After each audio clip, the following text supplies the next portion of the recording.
So, Pressure just got a brand new update, and it is huge. Like, there's genuinely so much to talk about, ranging from new monsters, new badges, an entirely new mode that literally breaks the game, ghosts, and just so much more. In this video, I'll be going over everything that's new in this update.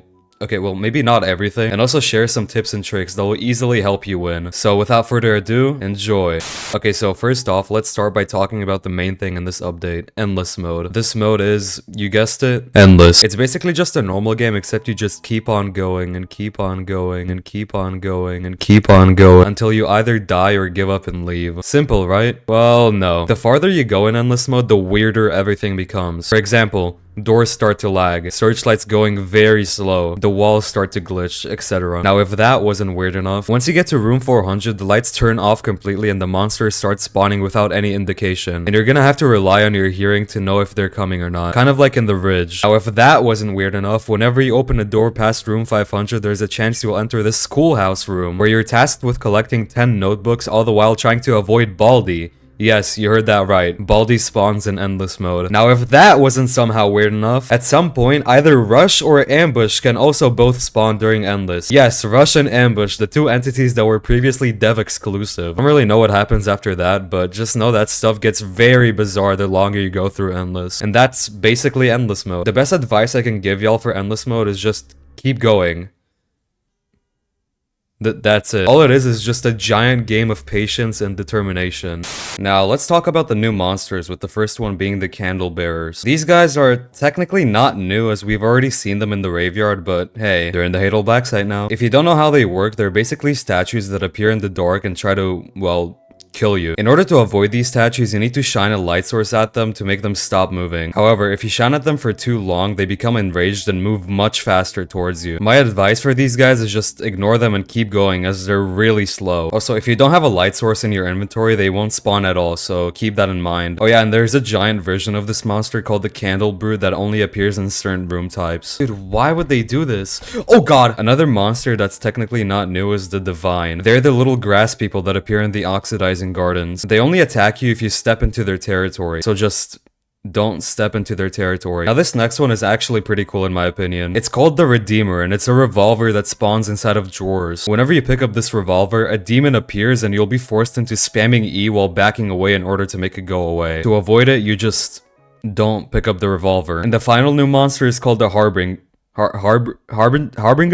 Ever since the update released, this monster was a mystery for like 5 hours. Nobody knew what he looked like or how you find him. But it turns out he just happens to be extremely rare. What the f is that? What the hell you? Something is coming. What is that?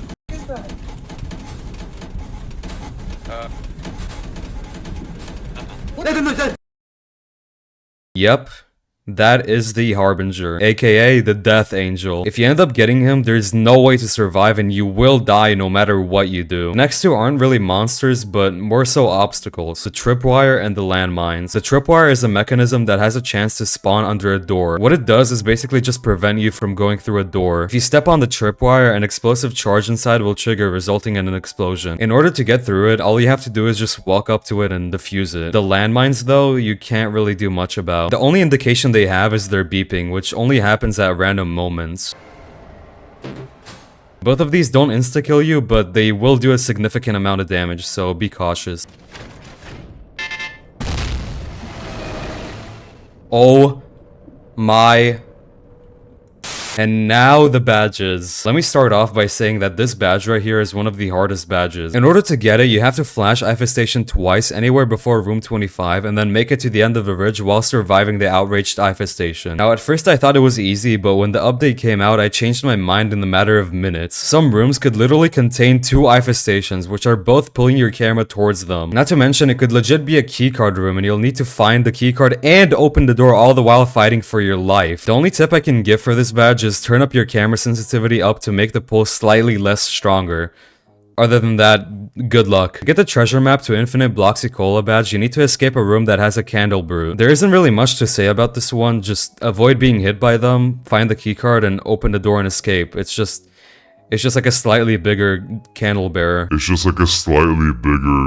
Candle bearer. To get the Divine Intervention badge, all you need to do is anger a Divine and just let them beat you until they get tired and leave you alone. Make sure you're at 100 health though, because they deal a lot of damage. To get the Wawa badge, you need to trade with one of these guys, the Deep Sea Bunnies. They spawn in only one room and they don't do much other than trade with you. Whenever you give them an item, they go into this little hole and come out with another item. If you get unlucky, or lucky depending on what you're going for, then you can get another badge by getting them to bring you a landmine, which will detonate as soon as they leave the hole. It's kind of sad, to be honest. To get the 0 badge, you need to survive the Redeemer by picking up a revolver that has a chance to spawn in a drawer and spamming E whenever you see the demon. Honestly, a really easy badge. It's just luck based. To get the Death Incarnate badge, you need to encounter the Harbinger or the Death Angel. I don't really know how rare he is, but I'd recommend playing in endless mode so you can keep on going without having to rejoin once beating the game and have a chance to encounter him. To get the OSHA badge, you need to disarm a tripwire, and to get the Friends Forever badge, you need to escape the Hadal Black site with the imaginary friend, which you can activate by finding a red remote. The rest of the badges consist of endless mode badges. You'll get 3 badges after reaching all of the endless milestones, 1 badge for taking a total of 300 damage, and another badge by collecting a total of 10,000 data. Again, these are not hard at all. All you need is patience. Patience. Patience. Patience.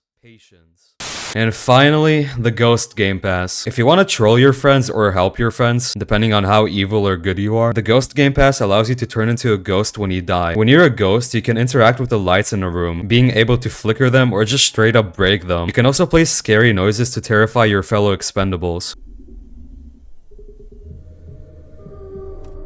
Okay, yeah, it's just you. If you actually like your friends though, then you can summon an orb that can light up an entire dark room. If you're an absolute menace to society though, you can make it so drawers and lockers start opening and closing by themselves very aggressively. Oh, yeah, you're real funny. By the way, the exit's right here. Wait, really? No way.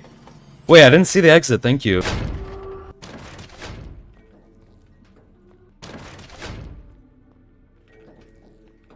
What? Okay. Okay, bro, what is your problem? Someone's coming, someone's coming. No, I don't think so. No. Oh!